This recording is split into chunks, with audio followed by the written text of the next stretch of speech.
Oi, bonitos bonitos, tudo bom com vocês? Começando mais uma Quinta Misteriosa aqui no canal. Antes de mais nada, se você é novo por aqui, já aproveita e se inscreve aqui embaixo, porque tem vídeo novo toda quinta-feira. Playlist completa do Quinta aqui na descrição pra vocês. Vão lá maratonar que tem muitos casos. Aproveita e deixa o like pra mim no comecinho do vídeo, que me ajuda muito na divulgação, então não esquece. Vou deixar pra vocês minhas redes sociais aqui na tela, me sigam, me acompanhem por lá. E é isso, bora começar o caso de hoje.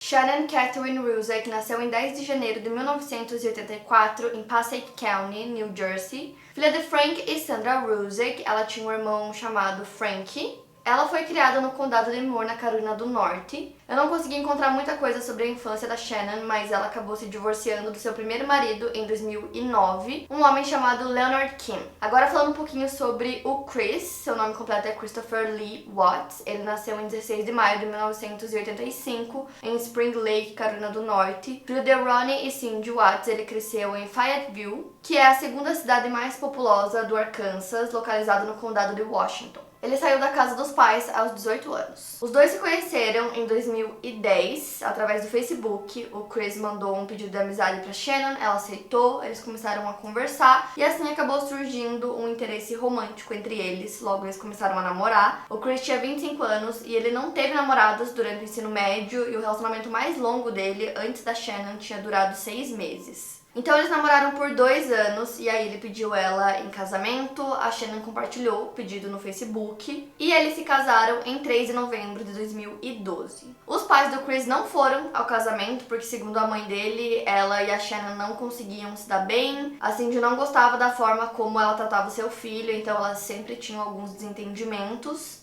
E isso acontecia desde o início do relacionamento deles. Em abril do ano seguinte, 2013, o casal se mudou para Frederick, no Colorado, e lá eles compraram uma casa que tinha 5 quartos e 4 banheiros. Eles compraram essa casa com um empréstimo de $392 mil, mais ou menos. No mesmo ano, a Shannon começou a trabalhar como especialista em RH em um hospital infantil. No dia 17 de dezembro de 2013, nasce a primeira filha do casal, chamada Bella Marie Watts. E a Shannon era completamente apaixonada por ela, ela era uma ótima mãe, cuidava super bem da Bella. Já no ano seguinte, 2014, o casal teve uma renda combinada de $90 mil. Eles tinham várias dívidas em cartão de crédito, empréstimos estudantis e contas de despesas médicas. Em junho do ano seguinte, 2015, a família pede falência. Quando eles entraram com esse pedido de falência, eles alegaram que a hipoteca da casa era de $3 mil mensais e os pagamentos em relação ao carro deles era de $600 por mês. Já a renda mensal do casal era de $4.900 e eles disseram que essas despesas faziam com que eles gastassem a maior parte do dinheiro. Porém, a associação dos donos da casa, onde eles estavam morando, estava processando o casal por conta das taxas que não foram pagas. O Chris ganhava cerca de $61 mil por ano, trabalhando como operador em uma empresa petrolífera. Já a Shannon ganhava $18 por hora, trabalhando no hospital infantil. Em sua conta corrente conjunta, eles tinham $864. A família devia $70 mil sem incluir a hipoteca. No dia 17 de julho do mesmo ano, 2015, nasceu a segunda filha do casal, Celeste Catherine Watts. Eles chamavam ela de Cissy. E a Shannon estava muito feliz por ter tido sua segunda filha, já que ela vivia uma batalha contra o lúpus. Em janeiro de 2016, ela começou a trabalhar em outra empresa chamada Level, que é uma empresa de suplementos nutricionais, e ela começou a fazer várias viagens a negócios. E a vida deles girava em torno das filhas, né? A Shannon amava muito ser mãe, então ela postava muito nas redes sociais, especialmente no Facebook dela, vídeos diários, fotos, assim, o tempo todo. Ela era muito presente na rede social, então ela postava tudo sobre a família. E apesar de eles parecerem uma família bem feliz, ela já tinha comentado com alguns amigos que tinham algumas coisas no relacionamento dela com o Chris que ela não gostava. E aí no dia 5 de maio de 2016, ela faz uma live no Facebook de mais ou menos 31 minutos, onde ela aparece falando com as pessoas, o Chris aparece brincando com as meninas atrás do vídeo. E ela diz nesse vídeo, nessa live que ela fez, que ela acreditava que tudo acontecia por um motivo e que ela estava muito animada porque o verão estava chegando. E ela também falou nessa live que ela acredita que as pessoas são colocadas na nossa vida por um motivo. E assim, aqui no Quinta, vocês sabem, o Quinta Misteriosa é conhecido por ser um quadro de True Crime onde eu conto os casos com muito mistério, né? Já tá no nome, vocês sabem que eu faço sempre um mistério no caso pra vocês irem descobrindo o que vai acontecer conforme o vídeo vai passando. Então sempre fica aquele mistério no ar. Só que nesse caso específico, eu decidi montar ele com linha do tempo, tá? Pra contar pra vocês cronologicamente como as coisas aconteceram, pra eu não ter que ficar voltando e depois explicando as coisas, senão vai ficar muito confuso. Então, nesse momento eu vou contar pra vocês certinho o que aconteceu nas datas que antecederam ao caso, porque assim fica muito mais fácil de entender. Então, eu sinto que assim não vai ficar confuso pra vocês.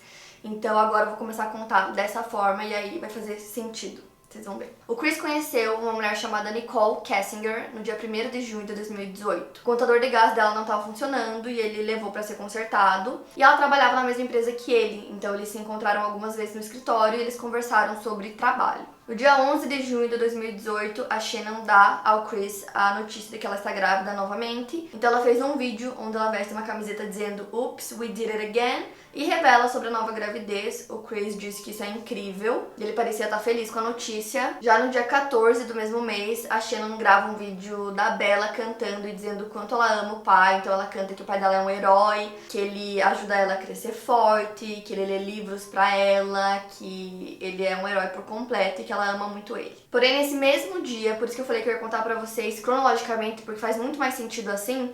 Nesse mesmo dia desse vídeo, o Chris grava as informações da Nicole no celular dele, então ele anota o número dela, né, salva no celular dele. E ela era 3 anos mais nova do que o Chris. E aí no dia 17 do mesmo mês, era dia dos pais, e a Shannon publica um texto do dia dos pais pro Chris, dizendo que ela se sente muito abençoada em ter ele como marido, que ele é um ótimo marido pra ela, um ótimo pai pras crianças, que ela só teve coragem de ter o 3º filho por conta dele.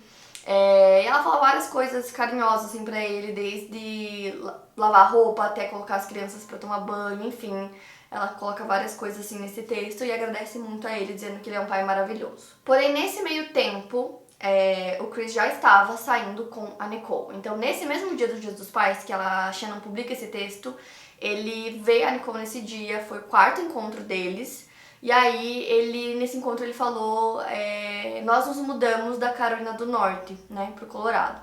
E aí ela fala quem são nós, né? E aí ele mostra fotos das filhas pra ela, né, ele conta que tem 2 filhas.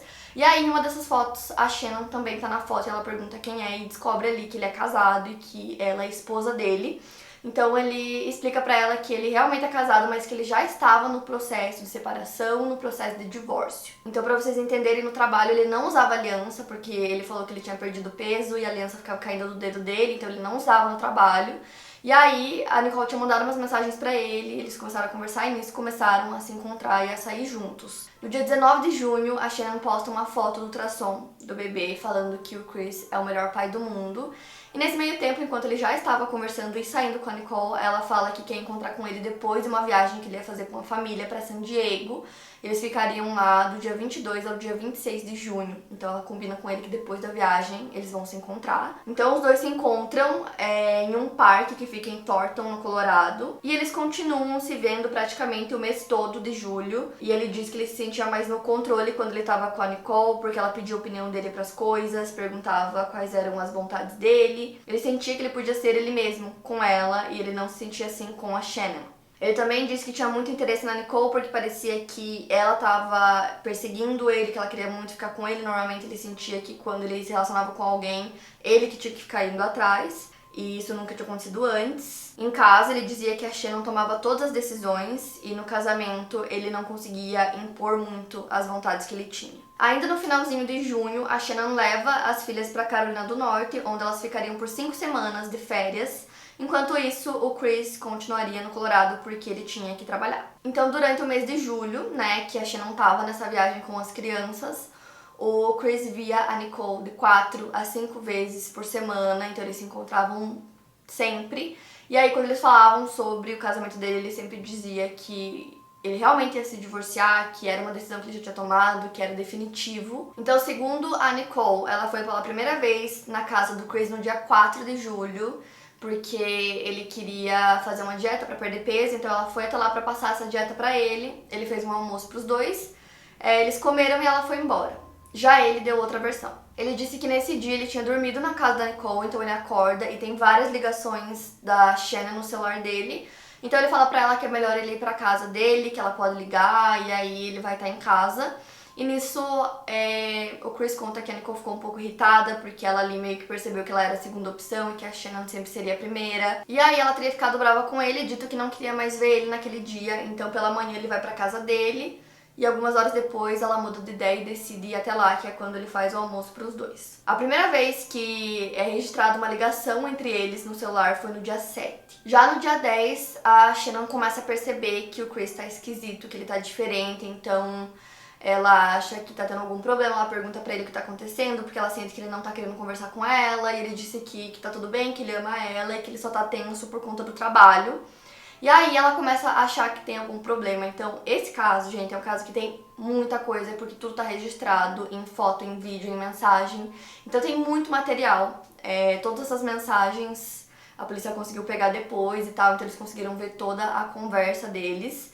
E aí ela começa a achar que o casamento dela não tá dando certo e que ele tá muito esquisito e que ela precisa salvar o casamento deles. No dia 14 de julho, o Chris e a Nicole vão pra um encontro em um museu de carros e a Shannon liga pra ele 4 vezes, ele não atende nenhuma dessas ligações. No dia 18, a Nicole manda umas fotos sensuais pro Chris, ele guarda essas fotos num aplicativo secreto, assim, que parece que é uma calculadora, então as fotos ficam salvas lá e não na galeria. E no dia 28, os dois foram passar a noite no Great Sand Dunes National Park, que é um parque nacional nos Estados Unidos. E ele sempre quis acampar lá, então eles fazem isso. E ele disse que no geral ele fazia coisas com a Nicole que ele realmente gostava e queria fazer, passeios que lembravam da infância dele, coisas que ele geralmente não fazia com a Shannon. Mas segundo ele, todas as vezes em que ele via fotos da esposa e das filhas, ele se questionava do porquê dele estar saindo com a Nicole escondido. Ele ficou na casa dela quase todas as noites em que a Shannon estava viajando. E segundo ele, a Nicole queria ter relações o tempo todo. 2 dias depois, no dia 30 de julho, ele entrega um bilhete de amor pra Nicole,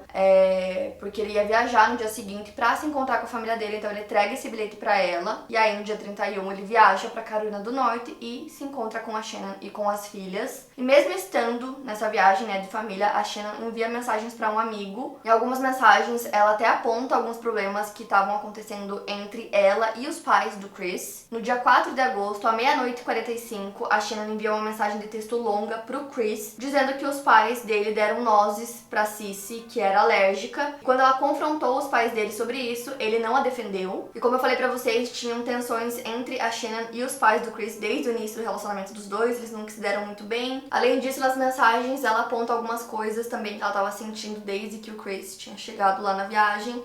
Ela disse que ele não demonstrava estar com saudade dela em nenhum momento, que era muito esquisito o jeito que ele estava se comportando.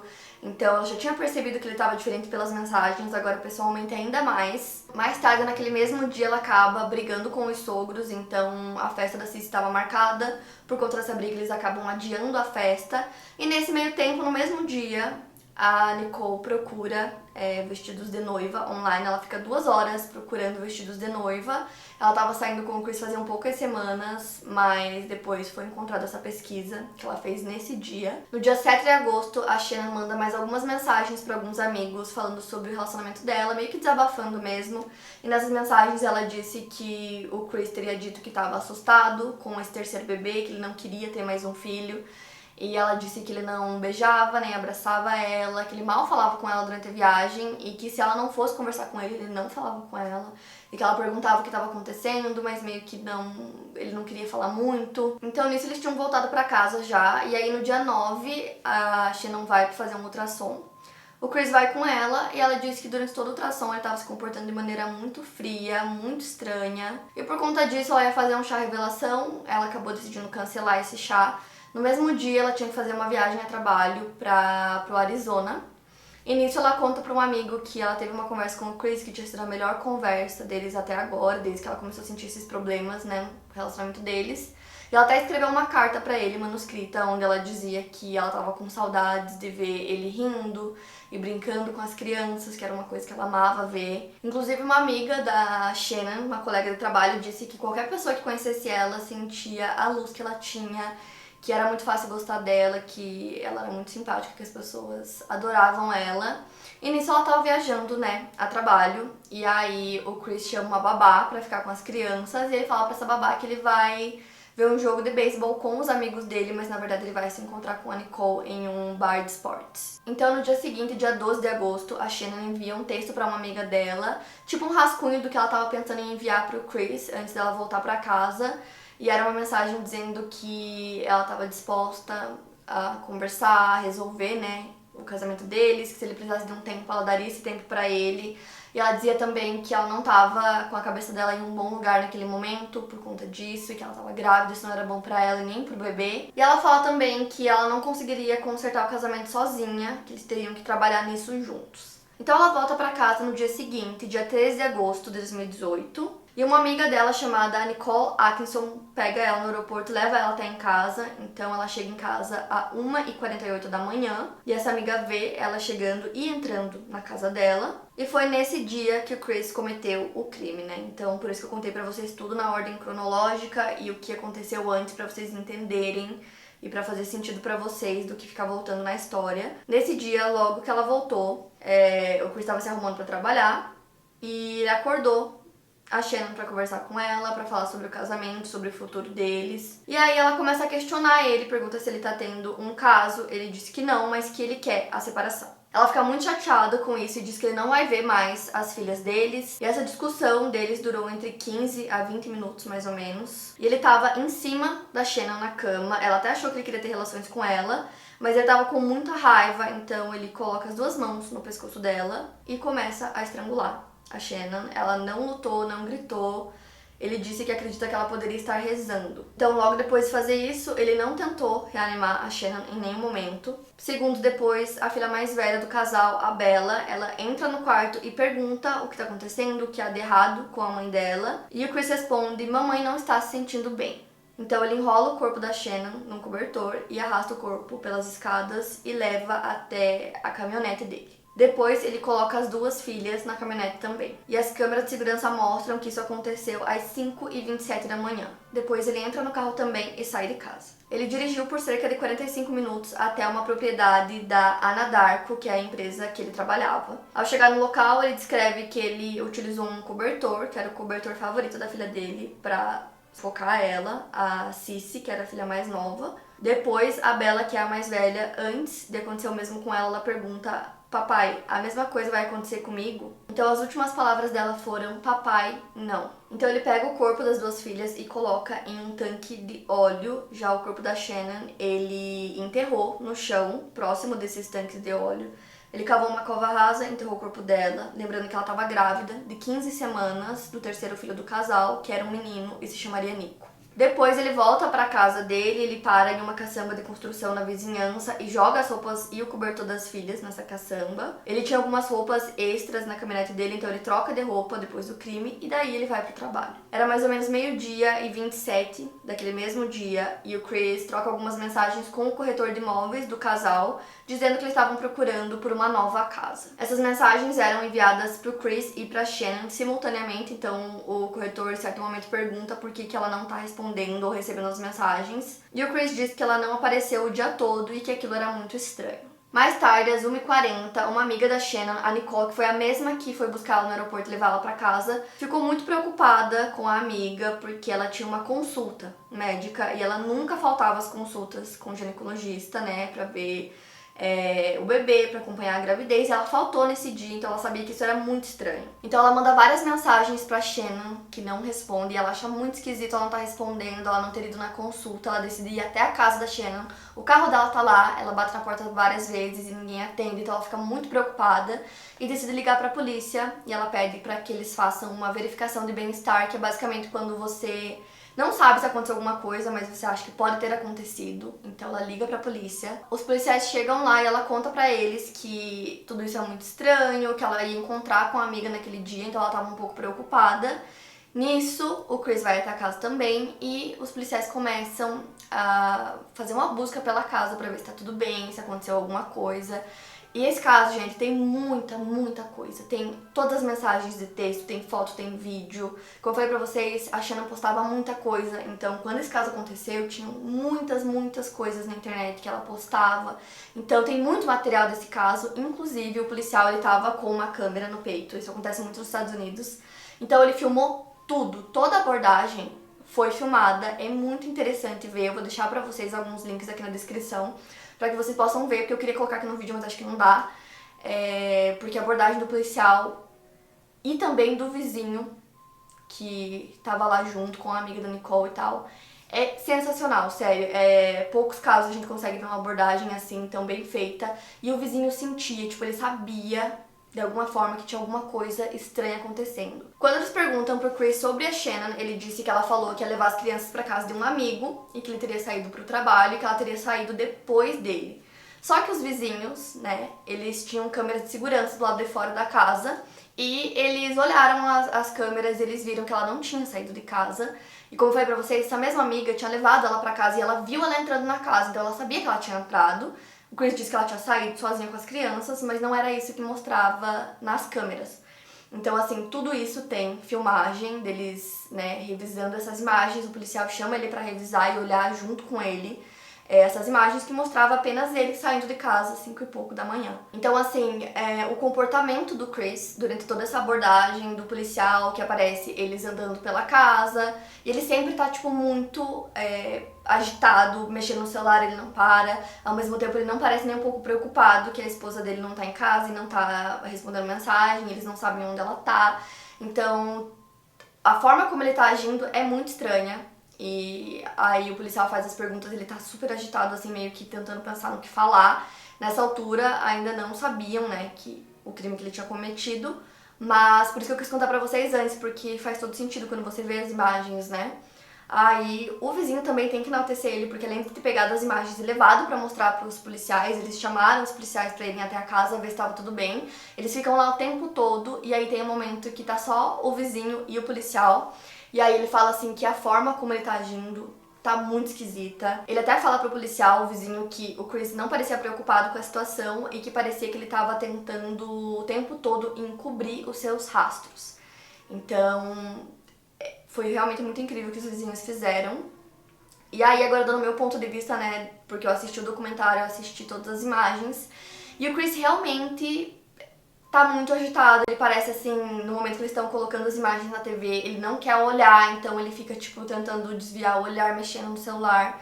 E tudo isso o policial foi percebendo, então nesse momento da abordagem, o policial tá muito atento ao comportamento dele, né, porque diz muita coisa a forma como a pessoa tá se comportando numa situação dessa, que as filhas e a esposa simplesmente sumiram.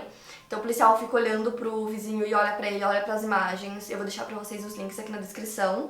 E também é muito legal que vocês assistam o documentário Netflix que mostra tudo isso que eu tô contando pra vocês, que eu tô narrando. Vocês vão conseguir, né, visualmente, né, ver todos os vídeos, toda a abordagem. Então, pra quem quiser ver, é bem legal. Vou deixar pra vocês aqui os nomes tudo certinho. Outra coisa muito interessante também é que o Chris havia dito que ele tinha ido trabalhar e que a Shannon tinha saído com as crianças, mas as imagens da câmera mostravam outra coisa, né? Então o vizinho também fala que é muito estranho o fato dele estar tão preocupado em falar o que ele estava carregando, porque a única coisa que mostrava no vídeo era ele carregando alguma coisa pro carro, que no caso era o corpo da Shannon, né? Eles não sabiam ainda. E aí ele fala que é muito estranho que ele esteja tão preocupado em falar sobre isso, sobre o que ele estava carregando, e não com o fato de que a única pessoa que aparece saindo da casa é ele. Em nenhum momento ele tenta explicar isso. Então o policial começou a perceber que realmente estava tudo muito estranho, o carro da Shannon estava lá, a bolsa dela, os itens pessoais dela, estava tudo lá, a casa não estava bagunçada, não tinha sinal de arrombamento, tipo, nada levava pra esse lado de que alguém tinha entrado na casa, o comportamento do Chris era muito estranho. Então a polícia decide executar um mandato de busca na casa. Eles levam várias coisas, várias provas lá dentro da casa, eles também rebocam a caminhonete do Chris. Então, além de tudo isso que eu contei pra vocês, outro comportamento do Chris, segundo as autoridades, que eu acho importante citar pra vocês, foi que ele ligou pra escola das filhas pra dizer que elas não iriam comparecer no próximo ano. E como eu tinha falado pra vocês já, ele entrou em contato com o corretor de imóveis pra vender a casa dele, tudo nesse mesmo dia. Então, às 2 horas da tarde, a Shannon e as filhas foram dadas como desaparecidas. A Shannon tinha 34 anos de idade, a Bella tinha 4 e a Cissy 3. Um dia depois, o Chris dá uma entrevista para um jornalista chamado Thomas Hoppel, do canal Denver 7, que é uma afiliada da ABC. E ele estava na varanda da casa dele, então ele implorou para que a esposa voltasse com as filhas para casa. E essa entrevista também ajudou a despertar muito interesse nacional pelo caso. Então o caso já foi crescendo muito a partir ali do segundo dia. Então, segundo essa entrevista, o Chris fala que a bolsa, as chaves e o celular da esposa foram deixados na casa antes dela desaparecer. Nessa entrevista, ele conta que a sua esposa voltou do aeroporto por volta das 2 horas da manhã, e ele diz que ele saiu de casa às 5h15 e que nesse horário ela ainda estava em casa, que ele voltou por volta do 12h10, quando os vizinhos já estavam preocupados com a Shannon, já estavam lá na frente da casa. O Chris disse que ele tinha enviado várias mensagens pra Shannon que não tinha respondido, assim como outras pessoas também. E ele conta que era até normal ela não responder ele, já que ela ficava muito ocupada durante o dia, mas que ela costumava responder outras pessoas e que isso deixou ele preocupado. Ele disse que voltou pra casa, não tinha sinal da esposa e nem das filhas. Ele disse que mandou 3 mensagens e ligou 3 vezes pra perguntar o que estava acontecendo. E ele disse que ele acreditava que ela não estava retornando as mensagens e ligações porque ela estava simplesmente ocupada com o trabalho. Ele também disse que ele esperava que elas estivessem em algum lugar seguro junto com as filhas. Ele disse que se alguém estivesse com elas ou se elas não estivessem a salvo, ele só queria a família dele de volta. Ele contou que na noite anterior ele manteve todas as luzes da casa acesas, esperando que ela voltasse para casa com as crianças, mas que isso não aconteceu. Então, basicamente, ele fala bastante nessa entrevista. Ele fala que quer que as filhas e que a esposa voltem para casa, que ele estava muito triste, que estava sendo horrível essas horas sem a família dele, sem saber o que aconteceu, enfim, ele fala várias coisas nessa entrevista. Ele até fala assim, se elas estão bem, elas vão voltar, mas se elas não estão, isso precisa acabar e alguém precisa confessar. Ele também fala que o departamento do xerife está fazendo tudo o que pode para encontrar a esposa e as filhas. Ele diz que eles estão usando cães farejadores para tentar descobrir se elas tinham saído de casa a pé ou de carro ou o que tinha acontecido, para ver se tinha algum rastro, alguma coisa assim. Enquanto isso, a polícia tinha montado uma equipe de cerca de 20 pessoas que estavam investigando o caso e procurando por elas, e a busca era 24 horas, eles não paravam. Então o caso aconteceu no dia 13, no dia 15 o caso já estava ficando muito maior, então o FBI entra na investigação para ajudar. Nisso também os vizinhos, a comunidade, assim, tava tentando ajudar também no que pudesse, assim, qualquer informação, até mesmo nas buscas. A polícia deu uma entrevista coletiva às 10h30 do dia 15, 2 dias depois do crime, falando que eles haviam encontrado um corpo na propriedade da Ana Darko e acreditavam ser da Shannon. Mais tarde, o John Kemper, o diretor do Departamento de Investigação do Colorado, que tinha dado essa entrevista, deu outra falando que eles acreditavam que tinham encontrado o corpo dela e de suas filhas numa coletiva de imprensa. Então, nisso, o Chris foi preso na terça-feira às 11h30 da noite. Ele foi levado à prisão do condado de Weld. Ele tinha 33 anos quando ele foi preso, né? O caso aconteceu em 2018. No mesmo dia da prisão, o Chris é submetido a um teste de polígrafo e ele falha. Ele pede para que antes de conversar com a polícia, ele possa conversar com o seu pai e eles deixam que isso aconteça. Então o pai dele vai até lá para eles conversarem e nisso tá só os dois na sala, só que tá tudo sendo gravado, inclusive todo o interrogatório foi gravado e o trecho que o Chris confessa também, então eu vou deixar esses 2 links pra vocês aqui na descrição, o do corte e o do interrogatório inteiro. Então o pai dele tá lá e ele conta pro pai dele o que teria acontecido na manhã daquele dia. Ele disse que pela manhã ele conversou com a Shannon, falou que não estava feliz com o casamento, enfim, e que depois dessa conversa ele estava no quarto deles e ela estava no quarto das crianças. Então ele disse que ele olhou pra babá eletrônica e ele disse que viu a Shannon estrangulando a filha mais nova do casal, a Cissy, e que ele podia ver a Bella pelo vídeo, ela tava imóvel. Então ele disse que ele vai até o quarto e vê que a Bella já tava azul. Então ele percebe o que ela tinha feito, né, que a Shannon teria estrangulado as duas, e ele, com muita raiva, estrangula ela. Então nesse primeiro momento ele faz essa confissão, porém omitindo, né, o que realmente tinha acontecido. E aí ele fala que ele levou os corpos lá pro local, enfim, ele conta toda essa parte, mas mantém a inocência dele, dizendo que ele só fez que foi uma reação que ele teve em um momento de raiva, mas claramente a confissão dele ainda não estava verdadeira, né? Ele não contou realmente os fatos como eles aconteceram. Então, posteriormente, ele vai admitir realmente e contar a história verdadeira, né, do que aconteceu, que foi o que eu já relatei pra vocês. O Chris foi preso no dia 15 e no dia 16 de agosto foi feita uma audiência de fiança no Tribunal do Condado de Weld às 2h30 da tarde. Nela, os promotores disseram que acreditavam que o Chris havia cometido o crime dentro da própria casa e nisso eles ainda não tinham a confissão do Chris que ele fez mais tarde, admitindo o crime por completo. Já no dia 16 de agosto, a Nicole, que era a amante do Chris, deu uma entrevista pra polícia e ela contou que o Chris começou a agir de forma estranha no dia 13, que ele evitava responder algumas perguntas que ela estava fazendo, e tudo isso depois que a família já havia sido dada como desaparecida. Ela disse que acredita que o fato dela estar na vida do Chris acelerou esse processo dos crimes, mas que eles teriam acontecido mesmo se ela não tivesse conhecido ele. Ela disse pra polícia que ela acreditava que a situação financeira deles foi o maior motivo para que ele tenha cometido os crimes. Quando eles perguntaram pra ela se ela tinha percebido alguma red flag, né, que é um termo que eles usam nos Estados Unidos, que é quando você percebe alguma coisa muito estranha que pode apontar pra você que aquela pessoa pode acabar fazendo alguma coisa, né? Ela disse que não percebeu nada e que ela ficou em choque quando ela descobriu que ele havia confessado, né, o crime.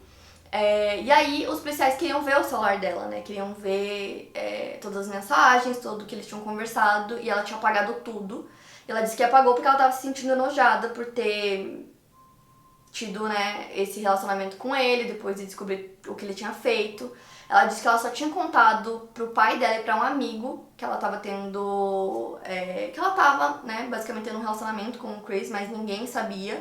Ela disse também pros policiais que eles conversavam de forma casual sobre o futuro deles como casal e que depois que eles tiveram a primeira relação deles, o Chris teria dito que ele desejava muito ter a Nicole na vida dele. Ela também contou pros policiais que quando ela começou a namorar com o Chris, ela percebeu que ele era um homem muito calmo, que ele parecia ser um bom pai e que ela não teria percebido nada de estranho nele, né, como eu falei pra vocês. E outra coisa que ela disse pros policiais também é que ela acreditava que ela não teria sido a primeira pessoa que ele teria ficado durante o casamento dele. Ela acreditava que ele já tinha sido infiel, já tinha ficado com outras pessoas antes dela. Ela também conta que, apesar disso, ela realmente acreditava que ele já estava entrando com um pedido de divórcio e que quando ele falava sobre isso era verdade. Ela acreditava que ele não estava mentindo. Aí, no dia 13, né, no dia que aconteceu o crime, ela disse que mandou mensagens pra ele, que ele tava meio estranho, não queria responder muitas mensagens, disse que tava ocupado, mas ele foi pro trabalho e ela disse que no trabalho eles conversaram normalmente. No mesmo dia, ele já tinha voltado pra casa e ela disse que às 3h45 ela recebeu uma mensagem dele dizendo que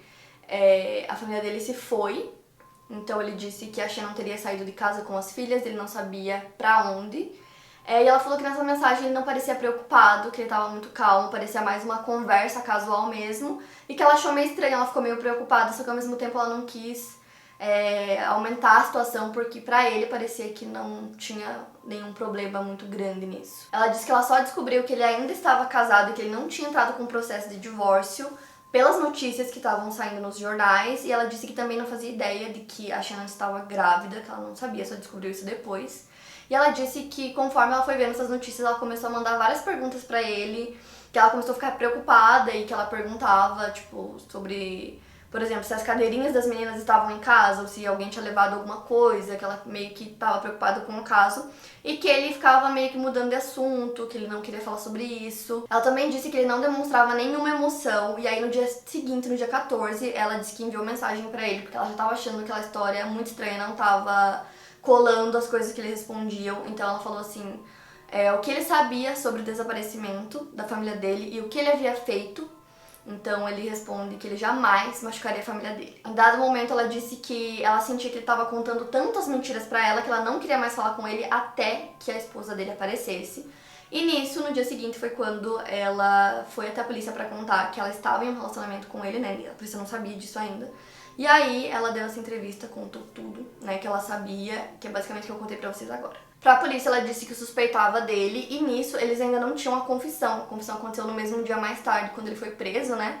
E aí ela disse que quando ela descobriu que ele foi preso, ela não tinha dúvida alguma de que ele era o culpado e que ele tinha cometido o crime. E desde o dia 14 ela nunca mais falou com o Chris. Ela também falou que o Chris era um mentiroso e que ele mentiu sobre tudo, absolutamente tudo pra ela. Enquanto isso, a polícia conseguia rastrear as buscas que ela fazia. E uma dessas buscas que ela fez, eu só acho assim interessante citar pra vocês, porque ela pesquisou um caso que eu contei pra vocês aqui algumas semanas atrás, que é o caso Lacey e Scott Peterson, que eu já contei pra vocês. E esse caso do Chris lembra bastante o caso do Scott. Então ela pesquisou assim na internet. As pessoas odiavam Amber Frey. Amber Frey era a amante do Scott, então ela queria saber o que as pessoas achavam dela.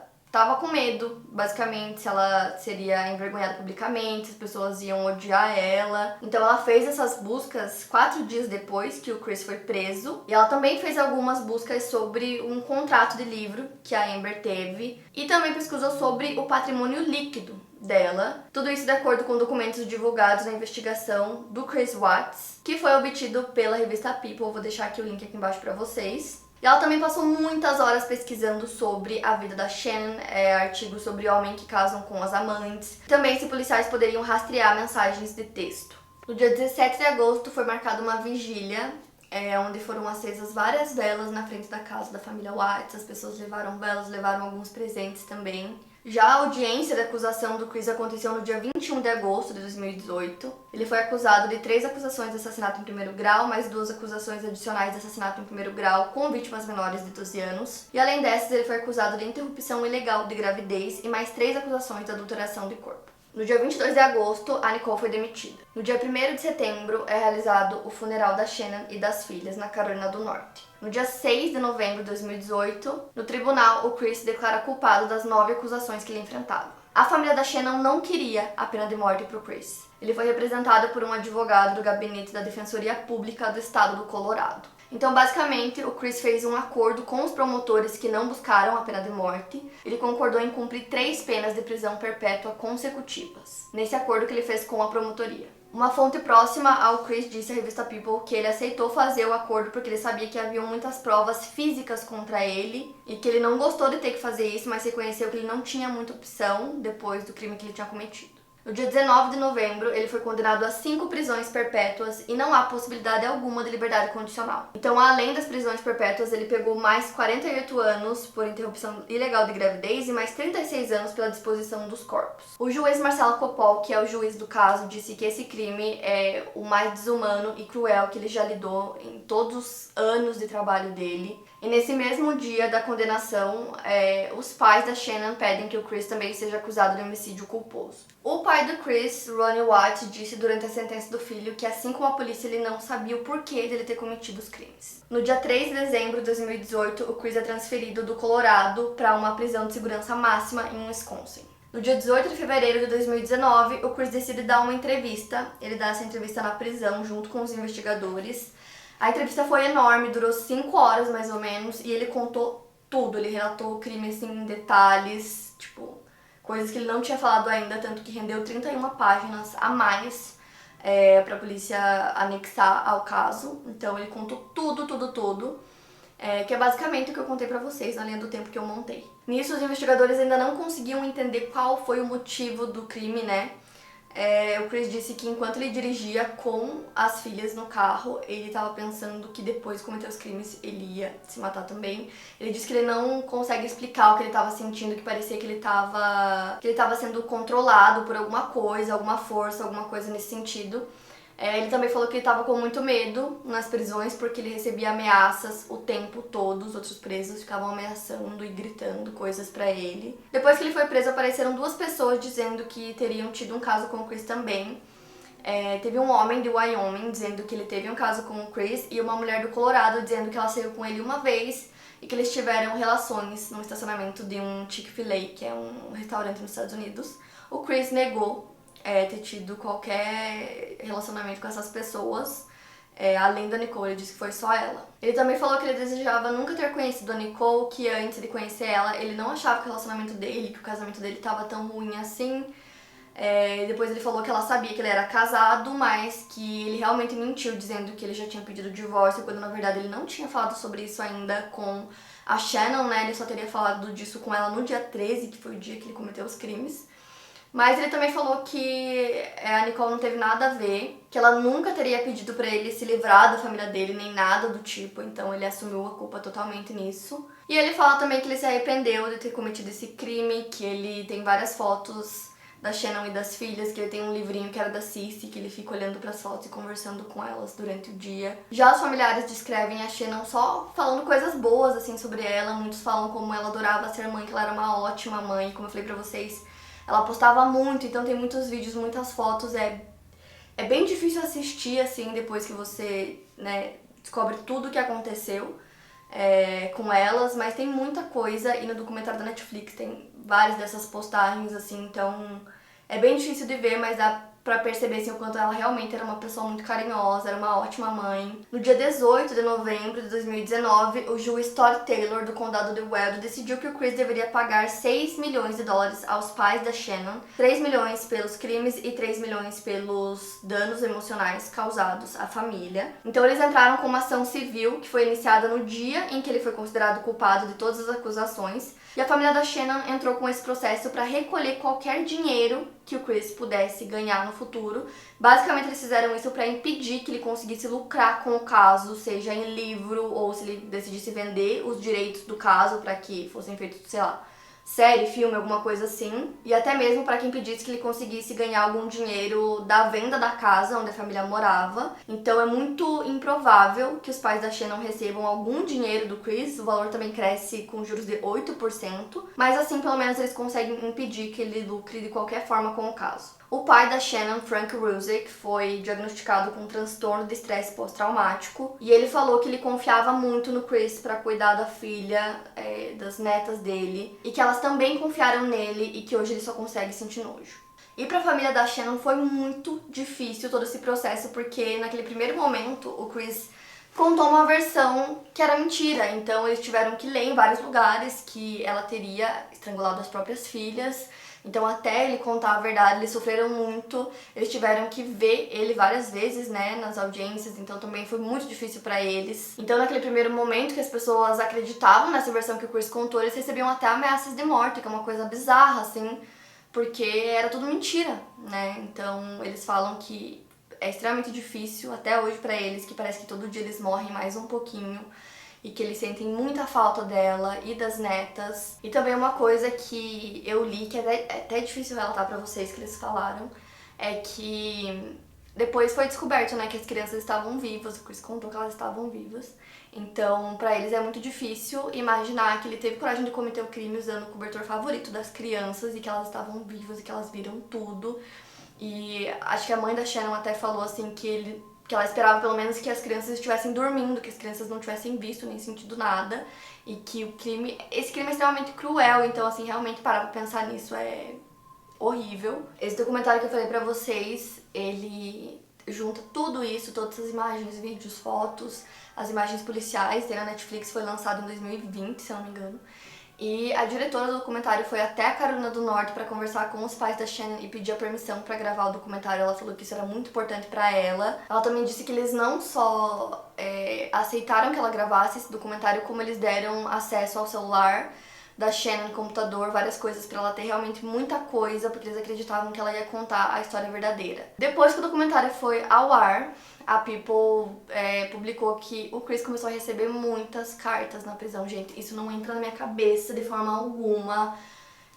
Ai, sério, me dá muito ódio. Já vi isso em vários casos, já contei pra vocês em vários casos e eu não consigo entender. Tipo, muitas mulheres mandaram cartas pra ele e tal, ele respondia e até criava amizade com essas mulheres, dizendo que tinham compaixão por ele, que ele era muito bonito, essas coisas. E não dá, gente, simplesmente não dá. Ainda em 2020, os pais do Chris deram uma entrevista falando que, apesar de tudo que ele fez, eles ainda continuavam amando ele, mas que era muito difícil. E tem várias coisas que foram feitas depois, né, que o caso ficou muito famoso, então fizeram, tipo, documentários, filmes. Tem um filme que, inclusive, eu achei completo aqui no YouTube, mas a família da Shannon não autorizou esse filme. Eles disseram que ele não foi retratado da forma correta, então até tem aqui, mas eu não assisti. Então tem muitos documentários sobre, eu nem cheguei a ver todos, porque como é um caso que tem muito material, acabaram que fizeram muitas coisas. Tem até imagens e entrevistas de mulheres que conversaram com o Chris, tem uma que juntou todas as cartas que que ele mandou pra ela e as conversas deles e fez um livro. Enfim, tem muita coisa, muito material, então eu decidi trazer, assim, realmente o que eu acho que importa e que faz diferença, assim, no caso. E eu, por ser muito recente, eu sinto que ainda vai sair muito documentário, muita coisa, entrevista do Chris, dos pais dele, dos pais da Shannon, tem muita coisa. Então, pra quem quiser ir mais a fundo, vocês vão achar muito material, mas eu indico que vocês assistam o documentário na Netflix, que meio que junta tudo, sabe? Como eu falei, ele é bem pesado, é difícil de assistir, incomoda muito, assim, durante todo o tempo, você fica muito incomodado. Mas, enfim, tem lá pra vocês, então eu vou deixar o nome aqui na descrição. E basicamente é isso, esse é um caso que foi muito difícil contar, sério. Porque é muito pesado, mas vocês pediram muito, ainda mais depois que eu fiz o caso da Lacey, que esse caso tem muitas coisas parecidas. Até achei um artigo que comparava os casos e coisas parecidas que aconteceram nos dois. Então vocês pediram muito. É um caso que é muito conhecido, por isso que eu até segurei tanto tempo pra fazer, mas já que vocês queriam tanto, trouxe pra vocês. Me conta aqui nos comentários, aproveita e já deixa o like se você gostou do vídeo e se inscreve no canal aqui embaixo, que tem vídeo novo toda quinta-feira. Playlist completa do quinta aqui na descrição, já tem muitos casos, vão lá maratonar. Aproveita e deixa o like pra mim se você gostou do vídeo, que me ajuda muito na divulgação, então não esquece. Se inscreve no canal aqui embaixo, se você não for por aqui, tem muitos casos aqui no canal, vídeo novo toda quinta-feira, se inscreve aqui embaixo. Vou deixar minhas redes sociais pra vocês aqui na tela, me acompanhem por lá. E é isso, eu vejo vocês no próximo vídeo.